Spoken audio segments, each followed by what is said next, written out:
Okay, so we're going to dive into the kind of the tip of the spear. The FAFSA really kicks everything off. The free application for federal student aid. We're going to kind of approach this as if you're a senior right now. Probably have just started. If you haven't started, most schools have, but that you're going to be going off to school in the fall. So we know that the free application for federal student aid kind of drives that federal formula. And there's been a number of changes to that. So if you've been through this before, stay tuned because there's some updates to how that's going to work for families, especially with divorce situations. So one of the things we're going to go through the timeline and what they look at and all that. But I think the number one thing is to understand that the student drives this process. It is the student applying for financial aid. The parent is what they call now a contributor.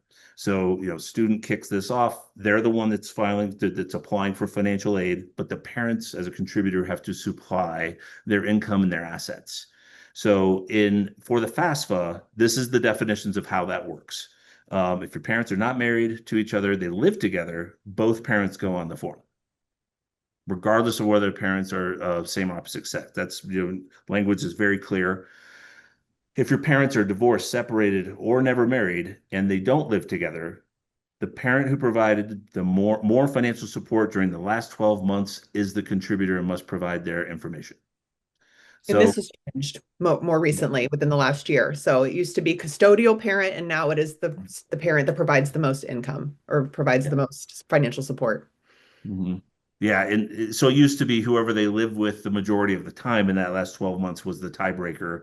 But this, I think, even makes it more complicated to determine in a true, especially in a true joint custody, and everything's for the most part shared.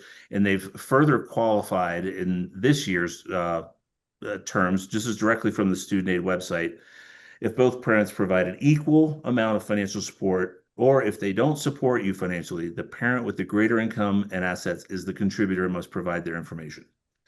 So, kind of if a tie goes to the runner, that's what they're saying. So, if there's an imbalance in who is providing more, that you can document that you are providing much more than another, even though the other may be making more money, they might have other more financial commitments. Maybe one of the spouses is you have not remarried and you've got one child and they've got four from another marriage. Well, that's a lot to spread around. Just because they make more money doesn't mean they're actually supporting your child more. So just things to think about. I think it's made it even more complicated than ever to figure it out. But hopefully this is helpful. This is documented right from there. And I made just a note here at the bottom, and I'll go through it with some special circumstance stuff at the end. It does not matter who claims the student as a dependent on their taxes.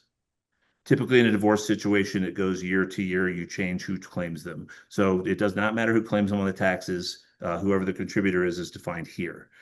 So just keep that in mind. And I'll come back to what the AOTC is, potential for tax credit, as we continue on.